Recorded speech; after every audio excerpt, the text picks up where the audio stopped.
स्थानिक स्वराज्य संस्थांच्या निवडणुकांचं बिगुल वाजताच मालेगाव शहरातील राजकीय हालचालींना वेग आलाय।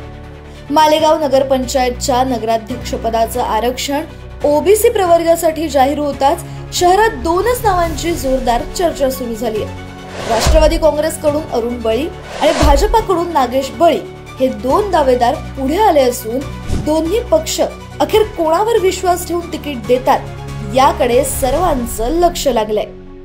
आता याच पार्श्वभूमीवर आमचे प्रतिनिधी सागर शिंदे यांनी नागेश बळी यांच्याशी खास बातचीत केली आहे, बघूया। असा कुठला वार्ड नाही की त्या वार्डामध्ये समजा माझी ओळख नाही।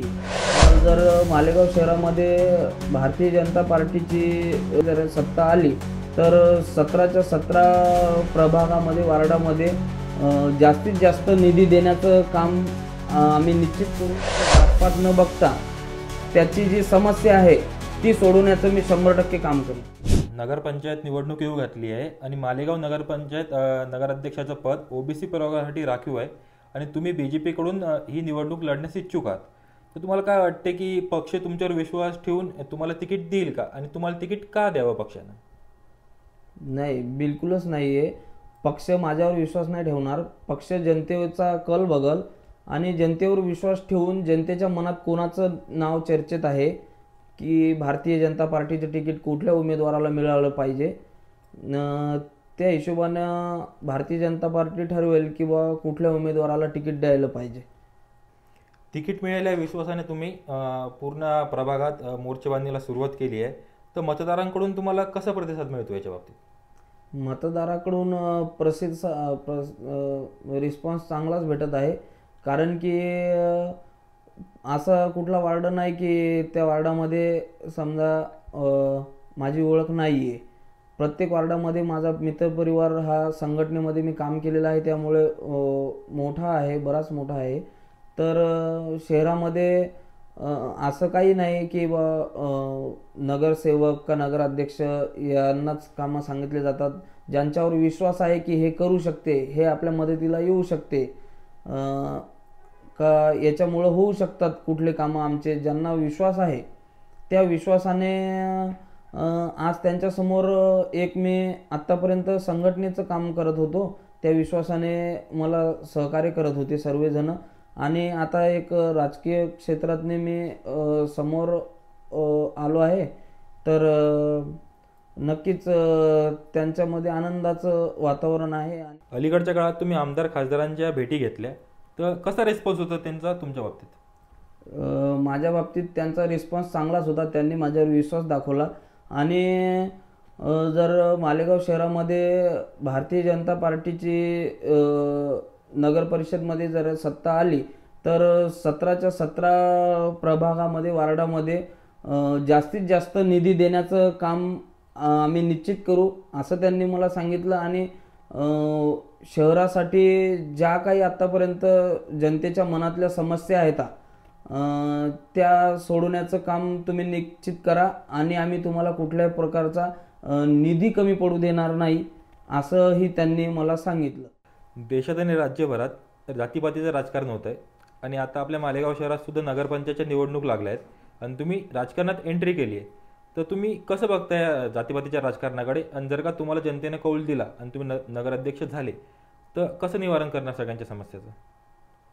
तुम्ही सर्वात आधी एवढं सांगतो की मी कुठल्या जाती धर्माचा माणूस म्हणून त्याच्याकडे तर मुळीच बघणार नाही। आणि दुसरी गोष्ट, कुठल्याही जाती धर्माचा पंथाचा तो नागरिक असला तर मी एवढंच समजेल की तो माझा मतदार आहे व माझ्या मालेगाव शहरामधला नागरिक आहे। आणि माझं एवढंच काम राहील की त्याची जातपात न बघता त्याची जी समस्या आहे ती सोडवण्याचं मी 100% काम करेन। मालेगाव शहर हे वाशिम जिल्ह्यातील महत्त्वपूर्ण शहर आहे आणि या शहराची रूपरेषा विकासाच्या दृष्टीने बदलण्याकरिता तुम्ही काही नियोजन आखले आहे का? तर जनतेने विश्वास जर का टाकला तर आपल्या मालेगाव शहरामध्ये सर्वात मोठा प्रश्न पाण्याचा, नाल्या साफ होत नाही, पावसाळ्यामध्ये गटार भरून रोडवरून पाणी जाते, रोडच्या वर नाल्या बांधलेल्या आहे, वारंवार तक्रार करूनही त्याचं निवारण केलं जात नाही। अनेक वेळा कित्येक सामाजिक कार्यकर्त्यांनी आंदोलन करूनही त्यांना न्याय मिळत नाही आहे। आणि जनतेने कौल दिला तर जर सहकार्य केलं, सपोर्ट केला तर सर्वात प्रथम जी 46 कोटी रुपयाची चाक्यावरची आपली पाण्याची पाईपलाईन आहे मंजूर झाली, ती लवकरात लवकर आणण्याचं काम करू. आणि दुसरी गोष्ट, मालेगाव शहराला पाण्याची कधीच कमतरता पडणार नाही याचं निश्चितच लक्ष ठेवू. मोकाट जनावरांचा मोठा प्रश्न आहे. दुसरी गोष्ट, आठवडी बाजाराची व्यवस्था काही बरोबर नाही. पावसाळ्यामध्ये आठवडी बाजारामध्ये जा वाटत नाही आहे. आणि गाड्या लावायला ट्रॅफिकची पण खूप त्रास होतो शहरामध्ये. पथदिवे लाईटं असतात ना, ते लाईटाची एक समस्या आहे मोठ्या प्रमाणात. प्रत्येक वार्डामध्ये लाईटं नाही आहे, कुठे आहेत तर ते चालू नाही आहे. आणि दुसरी गोष्ट, महिलाचा सुरक्षेचा प्रश्न आहे. चोरीचे प्रमाण वाढत आहे. त्याच्यामध्ये आता मागच काही वर्ष आधी महिलाच्या गळ्यातून पोत ओढून नेलेली आहे चोरांनी. तर अशा प्रकारच्या चोरीच्या प्रकरण वाढत आहे. गायी चोरीला जात आहेत. तर चौका परत कॅमेरे जर का लागले तर अजून चांगलं होऊन जाईल. पक्ष तिकीट देईल या अपेक्षेने नागेश बळी यांनी मोर्चे बांधणीला वेग दिला असला तरी पक्ष त्यांच्यावर शिक्कामोर्तब करतो की आणखी एखादा नवा ट्विस्ट समोर येतो, याबाबत शहरात चांगलीच उत्सुकता आहे. अशाच खास रिपोर्टसाठी पाहत रहा मुद्दा महाराष्ट्राचा.